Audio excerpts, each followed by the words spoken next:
record. So what we'll do for the first part of the meeting is we'll go over demos. So what happens is each pair will take turns and review what they worked on today.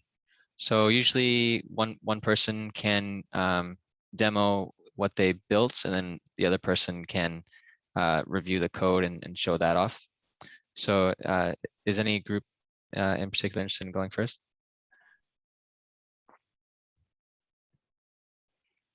Or do you want me to pick? Yeah. Should we go? Sure. Okay. Let's do it. Cool. Do you want to share your screen? Yeah. Or I can share mine, I don't care. Let me do that. So are we gonna go like show our branches and then? Okay. Yeah, you can show your branch, and then you can also show like the what you built. Yeah, the code and Cool. what you built. Let me go into our branch and then I will share my screen. Okay, and share screen. And I think you need to, yeah, sorry. Sorry, I just did it. Okay, thanks.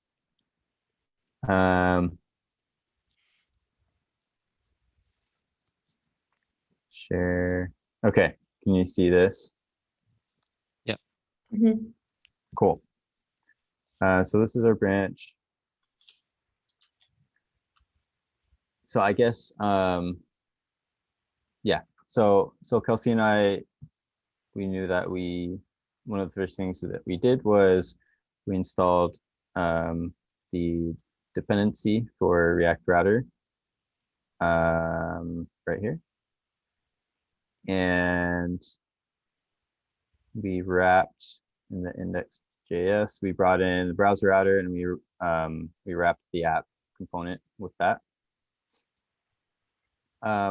We knew that there was maybe going to be a conflict or merge conflict with the other branch, and so we kind of took a peek at what they named their components, and so we named the add item component and items list component the same, and brought in the switch and the route, and we have the routes to the different components. We have just, when you go to the app, it just shows the items list right off the bat, and then you can navigate to these components. In we also created a footer component here that has the links at the bottom. So you have add an item, view your list, and we added some minimal styling for that so that when you click on either of those, it'll be bold. So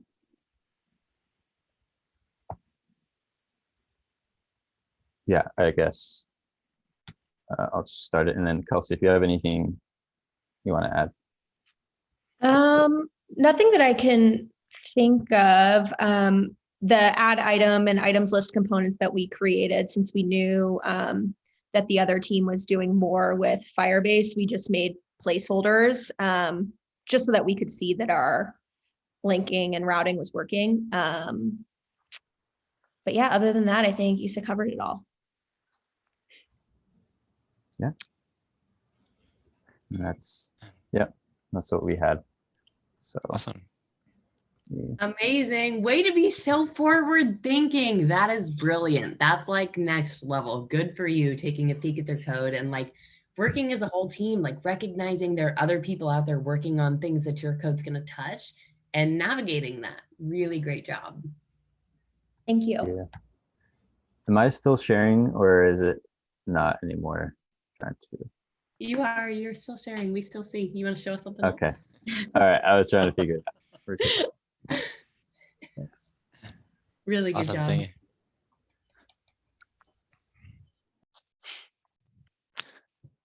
So Sandy and Huli, do you want to go next? Yeah. Huli, do you want to share screen or me? You can share. Okay. Just the code, right?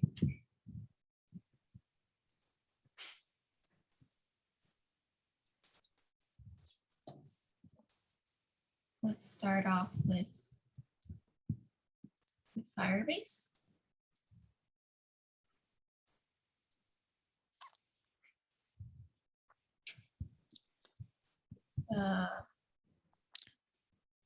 Well, did we start out with the Firebase? Like we connected it?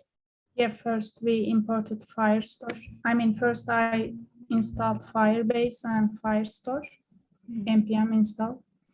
After that, we used Firestore, Firebase.firestore, and we imported next to Firebase. Yeah. And then we created the items list and add item component inside our app. So the items list includes, we decided to use React collection hooks, Firebase hooks. So that is where we imported the use collection from. And then we used their documentation to implement a loading error as well as snapshot, which in here it would render the JSON version of the Firebase data onto our UI. And then for the add item, that component, it includes a handle click so that when you click on the button, it would add a new item with a template of name, new item, and the date, which is the current date, onto our UI as well as inside the Firestore. And we're hoping to have not just the name and date inside the template, but eventually also maybe the UI ID, as well as the name and time, as well as also the frequency of how often the item was purchased in the future. Yeah. Anything else you want to add, Julia? Yeah, I mean, we checked the acceptance criteria, and we need to just show in the Firestore, and we just need to show in the UI. Here we are adding into the Firestore, and it's also adding into the Firestore. Like it's both updating the backend and UI. Yeah, it was our task. Yeah, can we get a live demo? Show the data going back and forth? Oh, yeah. I mean, I believe you. Again, on this one, like super great forward thinking, like thinking about where are we headed in the future, what things might we need to implement, like the UID and stuff. Really amazing. Excited to see this. Yeah, it's going to make the next couple of stories a lot simpler because you have some of the pieces in place already. It's great. I also love that y'all added, like y'all kept the loading state, because like in my earliest days, I would see like docs that included loading state and just gut it. Like, I don't need it, I don't need it. And then I've realized since very much working on the front end that loading states are very important to the user experience. So I love that you kept those. What's this little angel? I love it. How do I get that on mine? Yeah, I was looking into the Z shells last week because I liked how everyone had like a certain template. So I was trying to find one for myself. This is darling Sandy, and I'm obsessed with it.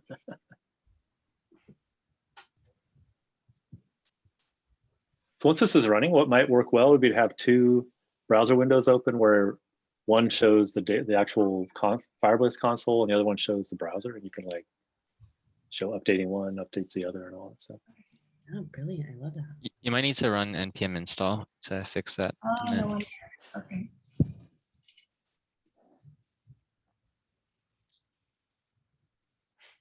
While we're waiting, can I ask a quick question on Firebase? Yeah. So I know that it's usually very frowned upon to include like your tokens and configuration information in the actual repo. Like usually you put it in a .env file. So why with Firebase is it okay to keep all of those things public? So Firebase has a collection of rules that you can use to limit the access to the store, and also there's like domain filters so that the keys can only work on certain domains. And I think Oh, ours cool. are set up for like localhost and then our specific domain. But yeah, I'd also do recommend putting tokens in env files even if they are public or not, because it's just easier to, because if you have to edit them, you don't have to make another commit. You can just update the env file and Yeah. redeploy. Absolutely. Yeah, it's, Oh, go ahead. Oh, sorry. yeah, it's not an issue in this project. That's what I'm saying. Yeah, like totally agree with Lewis. In this project too, because it's not like a super serious project with a lot of like private data or anything, it's kind of okay to just keep those public. But that being said, using the env file is a very important skill to learn and know how to talk about. So what I would recommend, because that's a brilliant idea, Kelsey, is go into the GitHub repo, create a new issue that says something like hide Firebase, config behind the env files or something, and kind of detail in there how you might do it so that you have that issue so that later on your team can go implement it if you find extra time. If nothing else, it shows that you know how to document a feature request or a bug to future employers. So create that. Okay, cool. Thanks. So I got it loaded up, and so here is the list items list component, and then add an item as a button. So when you click on add an item, it adds a new item to the Firestore. I'm sorry, we have like a bunch of like dummy data, but yeah, that's pretty much it. This is beautiful. And I think this is a beautiful blend of like, in the past, we've seen people accidentally recreate like the entire app because they're like, we know we need to add items to a shopping list. So they go build this whole thing and it's like, that's too much.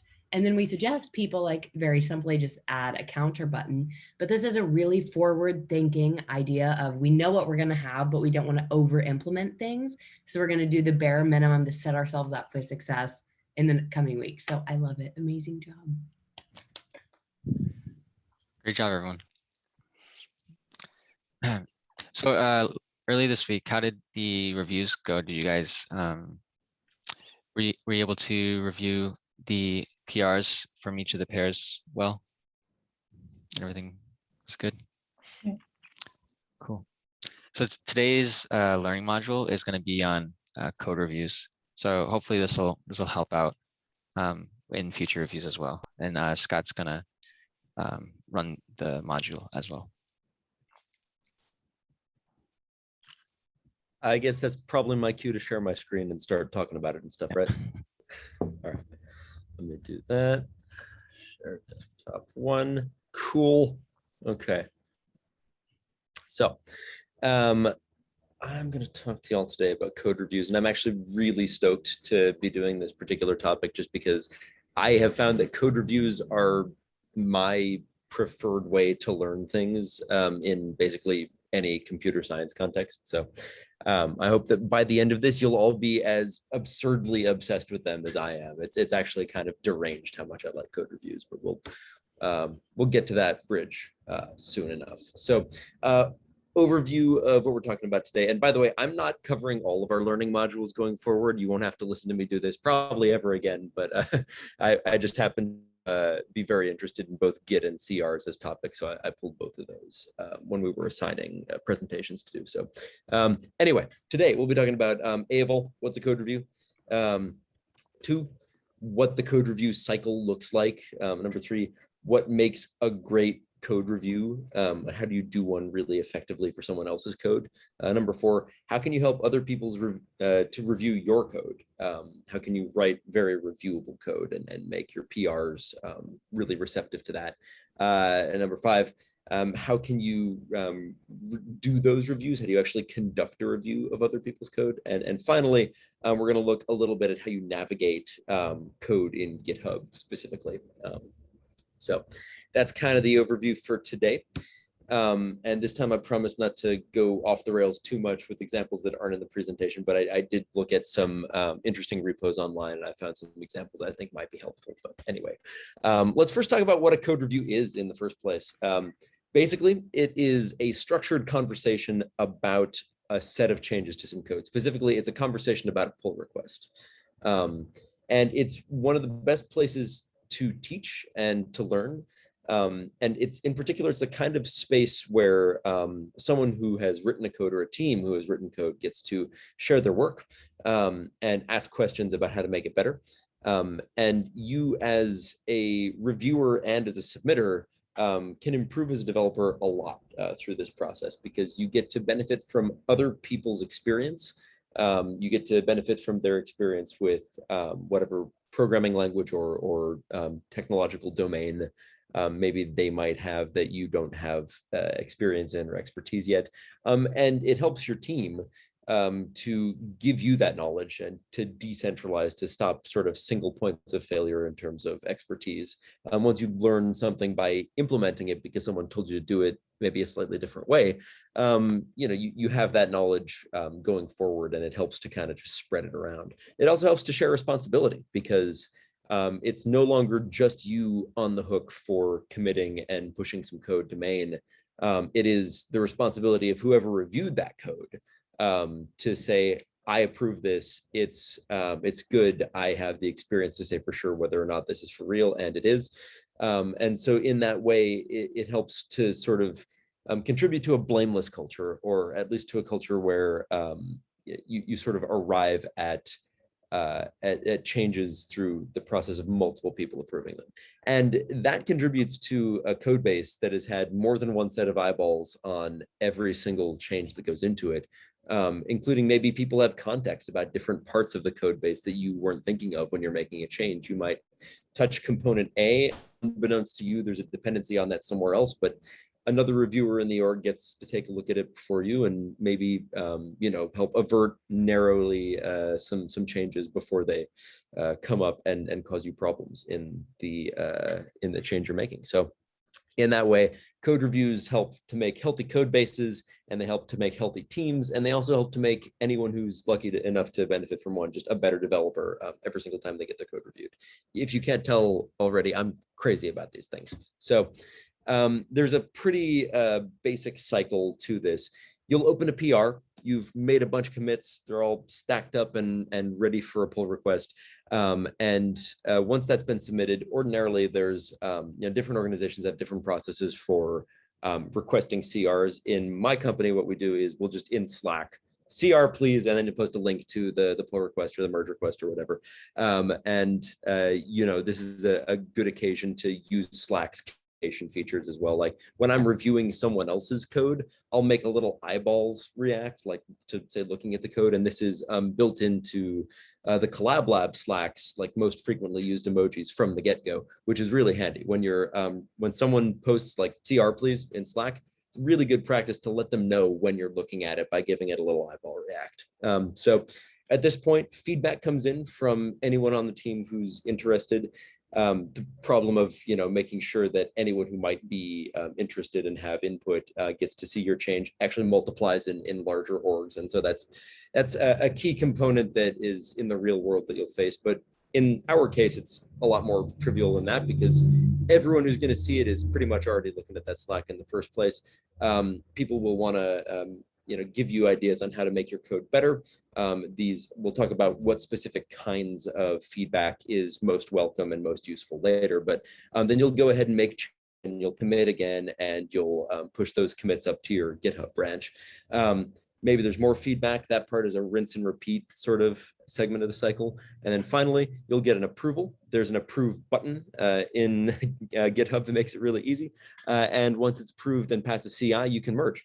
And then it becomes part of the main branch. So that's pretty much the code review cycle in a nutshell. It's super simple. Other companies do it in more complicated ways. I've seen custom built tools. I know Google's got their own tools for CRs, and in my company we use one called Garrett, which gives everyone the ability to vote +1, -1 on stuff, and certain high power super users get the ability to +2 or -2 code, and a code needs 2 votes yes to pass. So that can get really complicated really fast, but in GitHub it's super simple. It's just approved when it's approved.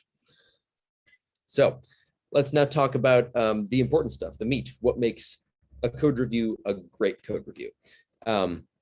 First of all, and this is something that I think is important for us to go over, you don't need to be a linter. We have linters for that. So Prettier and ESLint and type checkers are really good at figuring out if the code is like looking wrong. And there's other ways for that to be detected as well. So, in general, those items are things that don't make great code reviews. They tend to be a little bit, fussy. But that having been said, number two, it's important to try out whatever you're doing locally or in a test environment. Depending on where you're working, that can be more difficult than not. But this is the job of DevOps and people who do what I do, is to like make that kind of thing possible. And so that's something that I really recommend, especially in this project, getting in the habit of trying out that code. We'll have a whole slide dedicated to this point in just a moment, but yeah, do stuff and see if you can get it to work, and pull that code down, run it locally. It's a really good practice, and it helps you to A, find bugs, but B, just understand how it works. Number three, think about, if you're looking at this code now, how well are you going to be able to understand what was going on in this piece of code if you work on 19 other things and then come back to it in a month?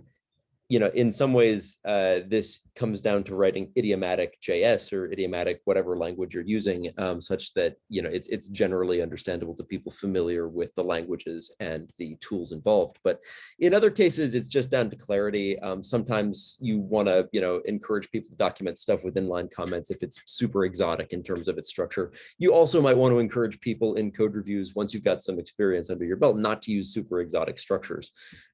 These are important things, but the bolded points are really good ones. And I feel like these are things that I've seen a lot of great examples of out in the world. Make sure to give praise to people who have written stuff. And this can be anything from like, that was a great way to solve that problem, or like, wow, this is a really efficient way to do what you're doing. Or it might be as simple as like, hey, that was a really descriptive PR. Nice work on that. This is one that, because I majored foolishly enough in English, I have a tendency to get, even when my code is, maybe in need of some work, I tend to, write these really descriptive PRs. And those are good things to praise people on too, when you can understand what the code's doing based on the description there.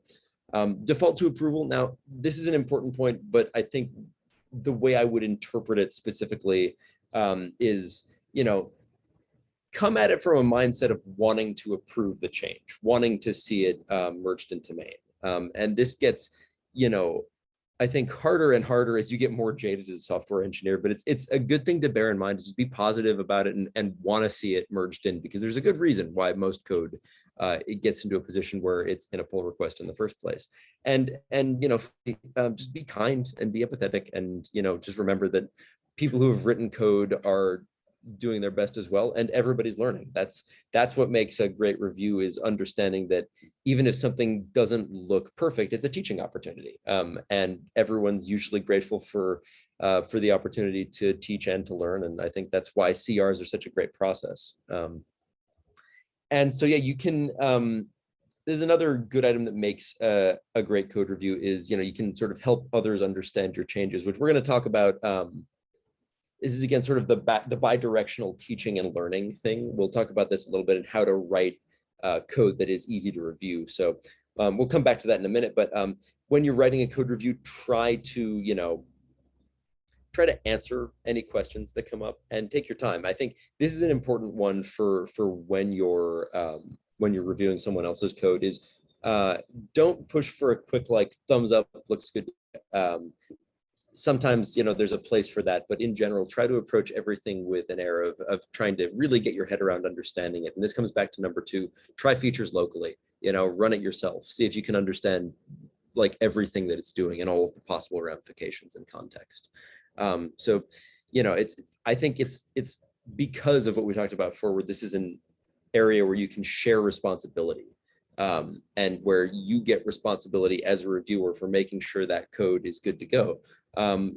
It sort of behooves you as a reviewer to take your time and try and figure out what the code's meant to do, and try and understand everything that happened rather than just like scanning it quickly. So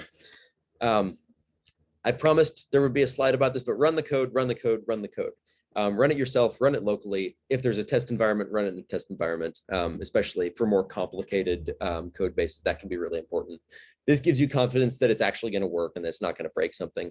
And it also helps you, you might have use cases in mind that the original committer or team of committers didn't. You might think of, trying certain items that they might not. Maybe your go-to example is bloop rather than blorp, and that is a way for you to sort of contribute your own on-the-fly testing to things.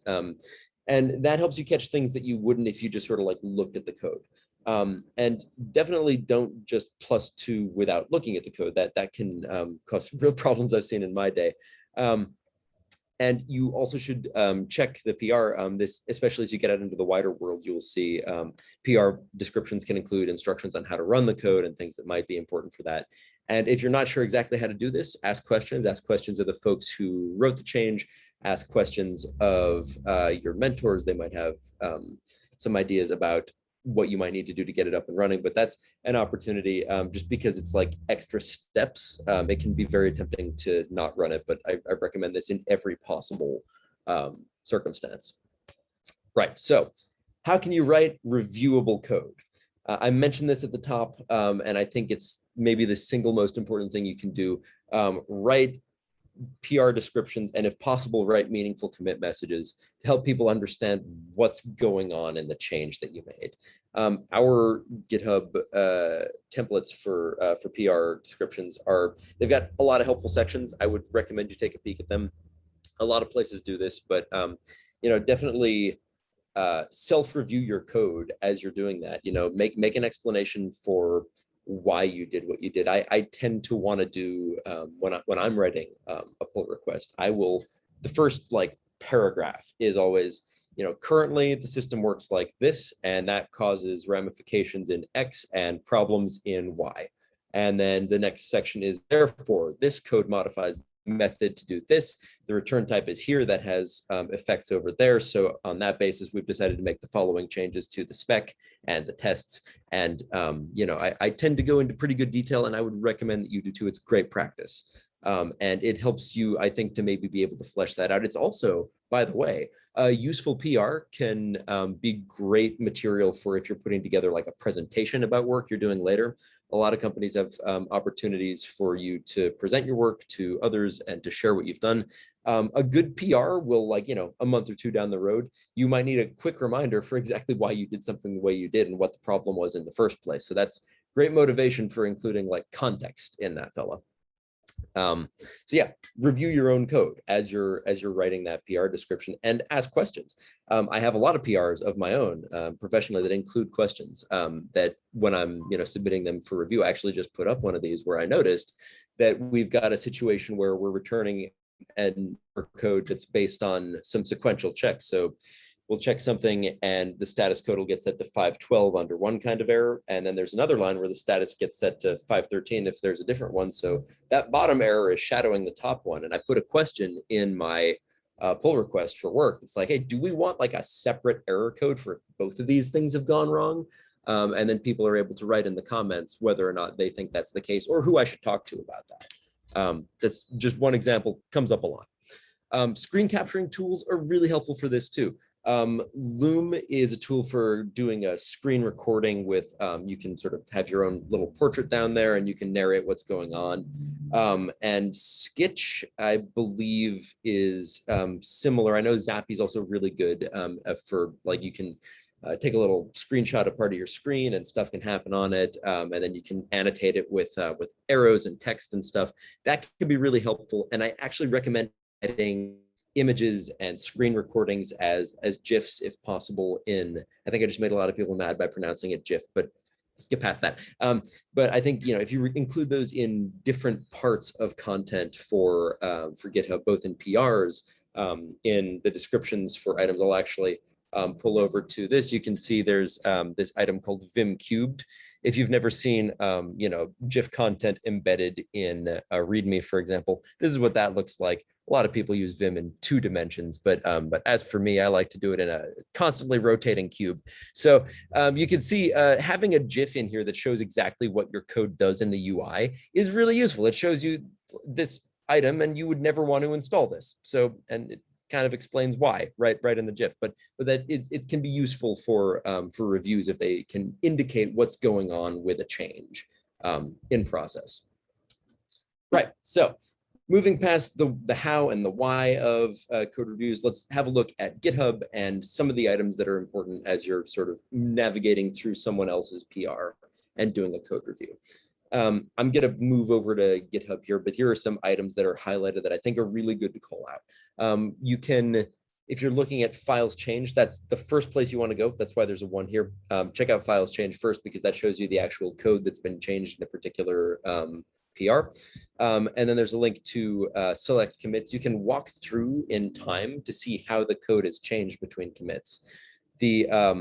Unlike if you're looking at a commit history, in this case, the oldest commit in the stack will be on top, and there's a navigation bar to move through sequentially, which can be really useful. This is an item that I think is important to note. This particular PR has 799 lines added and 10 removed. I've seen worse in my time, but that was like removing an entire like kernel driver for stuff. Anyway, that's pretty bad news, and that's actually a good note for PRs in general. I know we talked a little bit about this last week, but it's good to keep your changes reasonably small.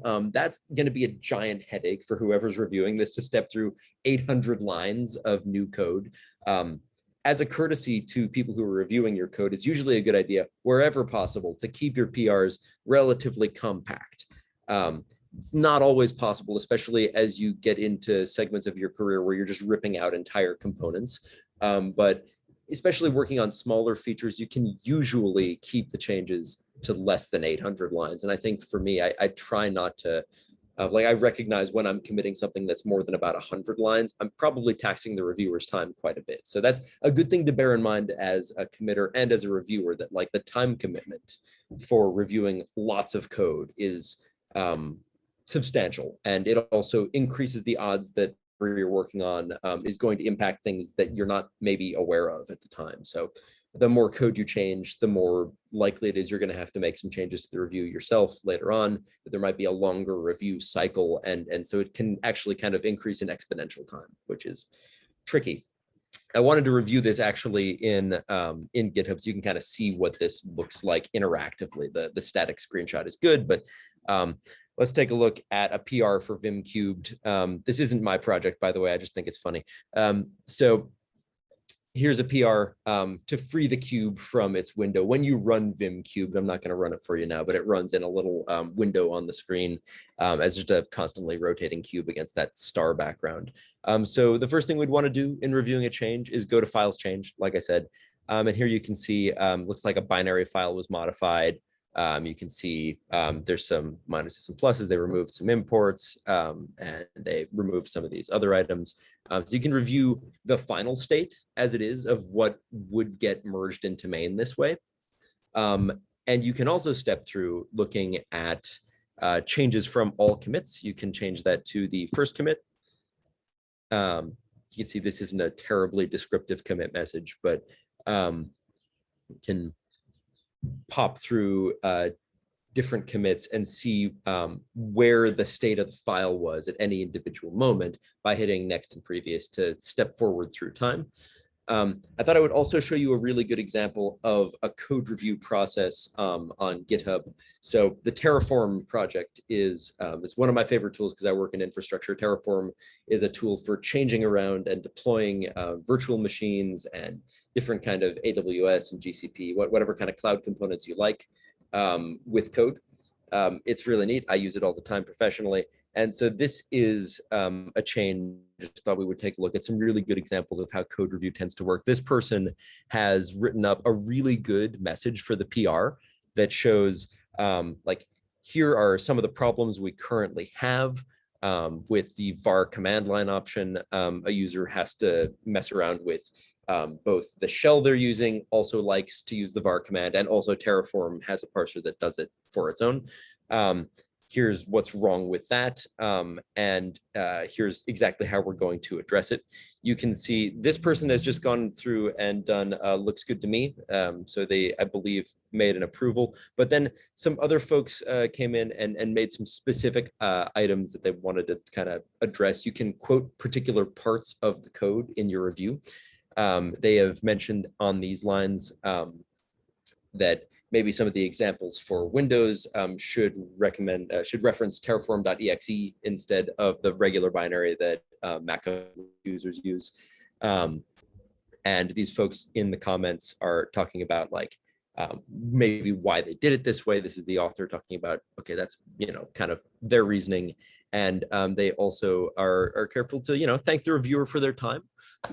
And, you know, it's a really positive process. So I think there's a lot of great examples on some major open source projects of extremely healthy interactions like that. That's just, you know, a quick sort of overview of how that can look really good. Another item that I wanted to talk about as well, you can individually, as you're reviewing files, mark them as viewed. And that's important as well when you're looking at just kind of letting people know what you've done, especially for a larger commit stack. You can click this viewed button, and that'll indicate that that change has been reviewed. And then the key item here is review your changes. You can talk a little bit about what it is you're thinking might need work.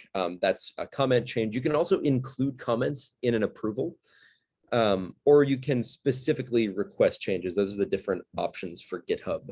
And so a comment is just feedback. It's not approved or not approved. Request changes notifies whoever wrote the commit that it might want to be changed in some way, that you think it needs some work. So it's comments are more neutral, and approval approves the changes when you write the comment. So those are the three different flavors of feedback you can leave when you're reviewing changes. But again, like I said, with this item, marking particular files viewed is really useful if you've got a big sort of like piecemeal project that needs to be reviewed, you know, differently. It lets whoever wrote that commit know that your review is in process as you go through, which is just a nice kind of kind thing you can do to help people understand that you're maybe partway through. Maybe you need to, if it's a big change set, go do something while you're kind of in the middle of that. You can let them know sort of where you're at in the process. So yeah, what I'd like to do now is sort of break out and sort of turn this over to you Collabbies. So here are some questions, and I think you should feel free to answer any of them really, because they're pretty open-ended. What's been your experience in the past with code reviews, if you've had the chance to do that? How did it feel to do it this week? And how has it felt over the last week or in previous experiences to have your code reviewed? What's your experience been like with this process? So I'll be quiet now, and I'll let you folks sort of have a go at that. Anyone have any thoughts from the group?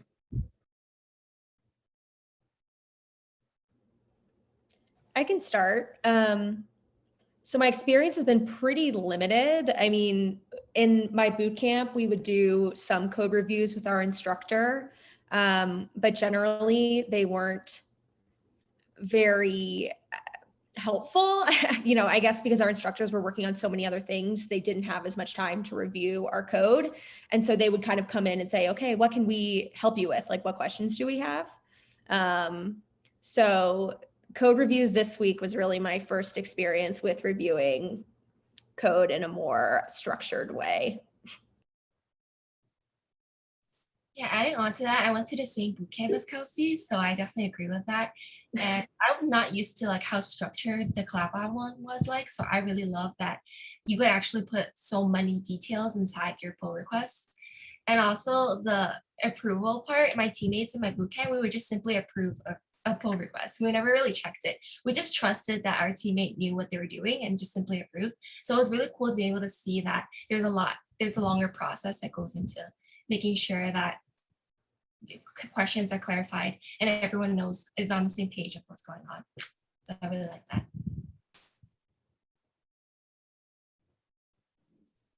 I generally try to use code reviews like in open source projects, but I didn't know exactly like how to write the commit messages.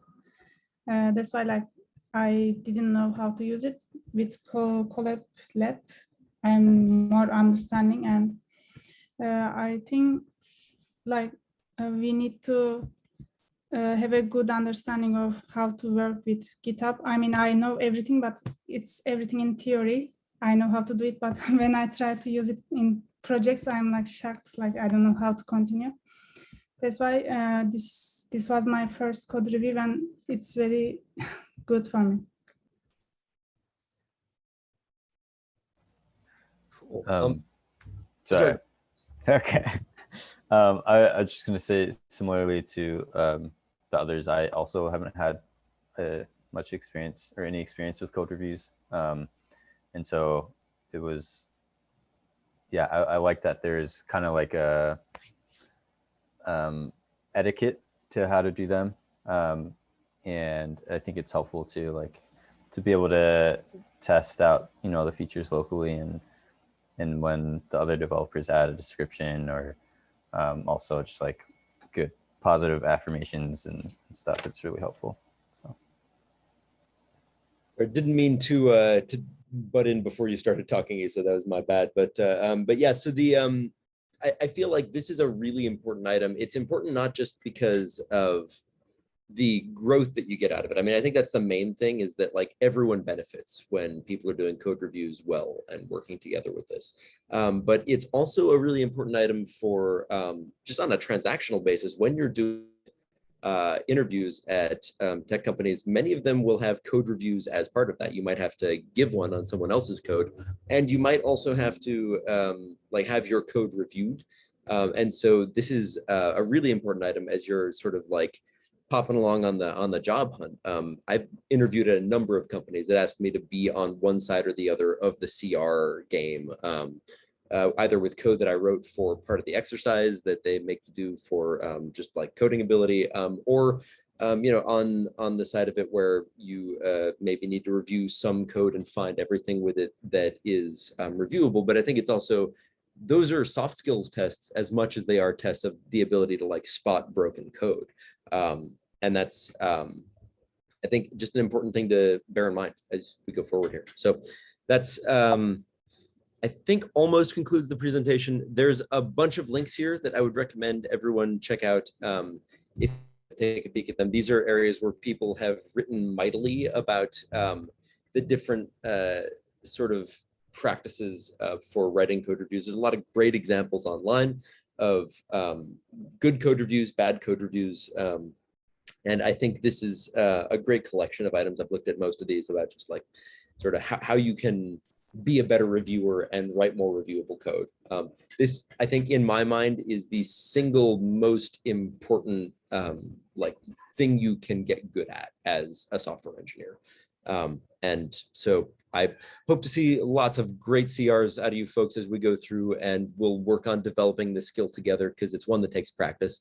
But I'm really looking forward to it, and I've been very pleased with what we've seen so far. So I think that's it for the presentation component, and I'm going to stop sharing on that basis. One thing I want to say about code reviews is they were one of the most intimidating things for me starting out as an early career engineer on a team of developers. It was like, I'm supposed to be reviewing the senior developer's code. What? I don't, me? And so I really took it as a sign to like ask questions. Like if you look through a piece of code and you don't know what any of it's doing, just ask. Just find a line of code and be like, can you tell me more about what this is doing? And not only is it good for you because you learn what's happening in your code base, but it's really good for that senior developer because it's probably been a long time since they've had to explain it to someone. And so it's helping everybody who's involved grow. So don't be afraid to ask questions. If you don't know what to say, start by just finding something to ask. That's all. Okay, thanks, bye. Thank you, Scott and Stacy. And if you ever want to reference good PRs, you can take a look at all the other Collab Lab repos. I'm a little biased, but TCL-28 did a pretty good job with PRs. So yeah, check those out. They're really helpful. So next pieces, we'll go over the issues for this week, and then we'll get them assigned and ask questions about the upcoming projects. So I'll share my screen. Let's see. Cool. So just as a reminder for this week, week 2, the pairings are Kelsey and Julia, and then Sandy and Isa. So the issues for this week will be, these are done. Okay. and these will be in progress. So the first one will be about, as a user, I want to set up a new shopping list so I can start tracking purchased items. So a shopping list is going to consist of a set of items associated with the user's token. So what's going to happen is you're going to create a new token. You're going to generate a new token. You're going to save it to local storage, and then you're going to show a user a list of items from that shopping list. There's already a token generator in the project, so you don't need to create a script to generate a token. So the AC for this will be for users who do not already have a token. There'll be a button on the home screen that will allow them to create a new one. And then clicking on it will generate a new token and save to local storage. And once it's been created and saved, they're redirected to the list view that we've created already.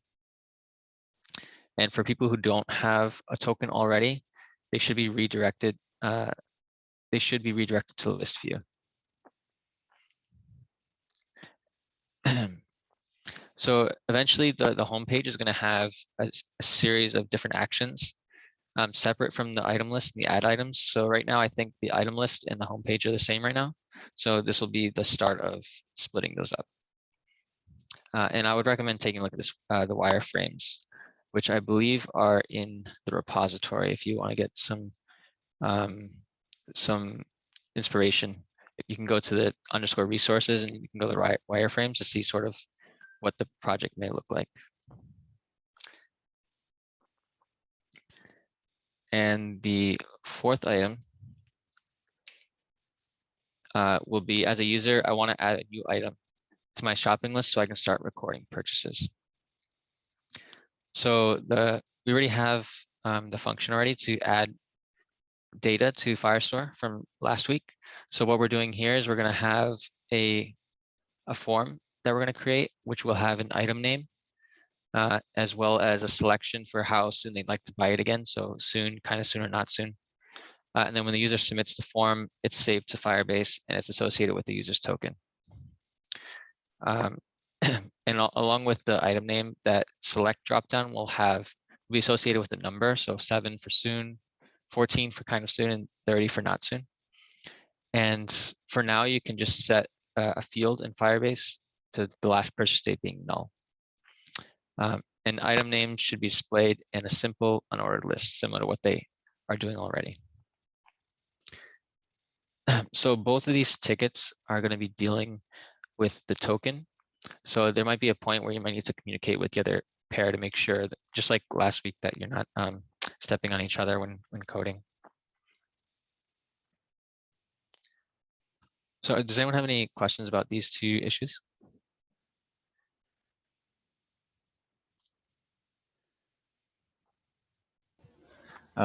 Sorry, just real quick. Did you say the issue number 4 would also need a token? That last part. I don't remember the last thing that you said. It will need to associate an item with a token. So you'll need to have some way to just add a token. So you might not need to generate it. That's part of issue 3, but if you can just make a random token if you want. But when we put the two projects together, you'll probably want to communicate with the other pairing on how they made the token, and then you can save what they did into Firebase. Thanks. Yeah, one way you could do that, like kind of like what you did this last time about like talking to each other about what those components were going to be named. If you just agree on what the name of the key is going to be in local storage for the token, you can add that directly through the browser, like through the developer tools. Just add that key with some random value and just use that for this purposes of this issue.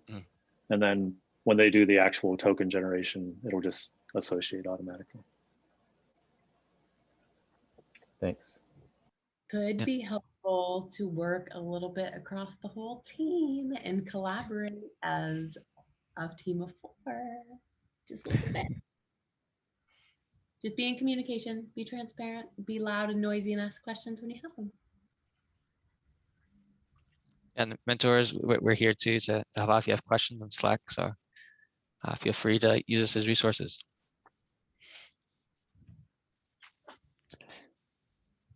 Is anyone in particular interested in a certain topic, a certain issue they'd like to work on?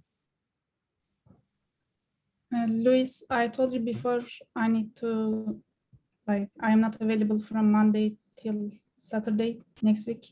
I'm available today Oh, and okay. tomorrow. I mean, if Kelsey is available today and tomorrow, we can work. Maybe have that pair do the local storage ticket. Does that one seem like maybe the lighter one this week? Yeah, first one better. Okay, that's Okay. fine.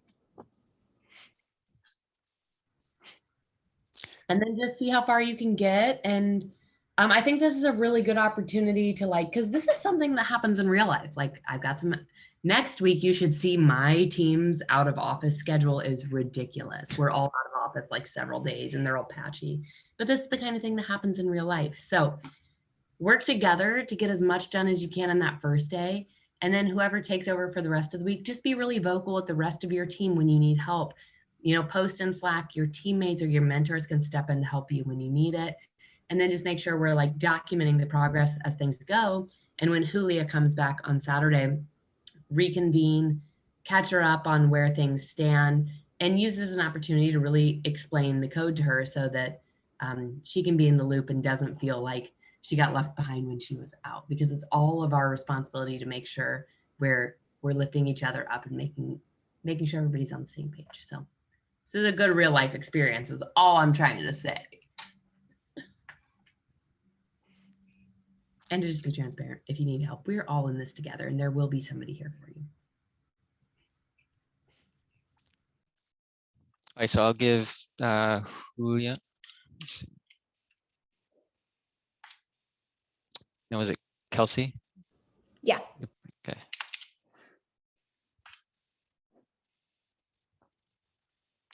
And then issue 4 will be for Isa and for Sandy.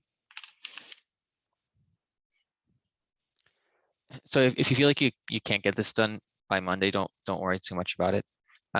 We can probably make it so that like everyone works together, so they're not just assigned their own issue, so that way Kelsey's not on her own.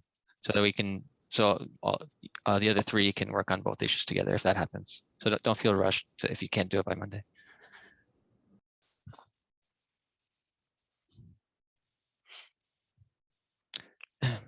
Cool. Does anyone have any other questions they'd like to go over? Does anyone want to go over how to make a branch again?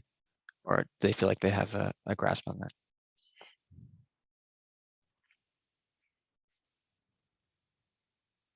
Good.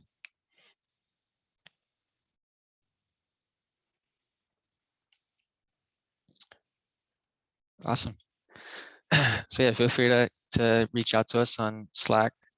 I'll make the threads again so you can stay in touch, and we'll talk there. Thanks, everyone. Amazing work, team. Yep, great job. I'm so impressed with what you built, and I can't wait to see what happens in the coming weeks. Proud of you all. Nice. All right, See you we'll later. see you. Thank you. Thank you. Okay, talk to you later. All right. Thanks, everyone. Take care. Everybody.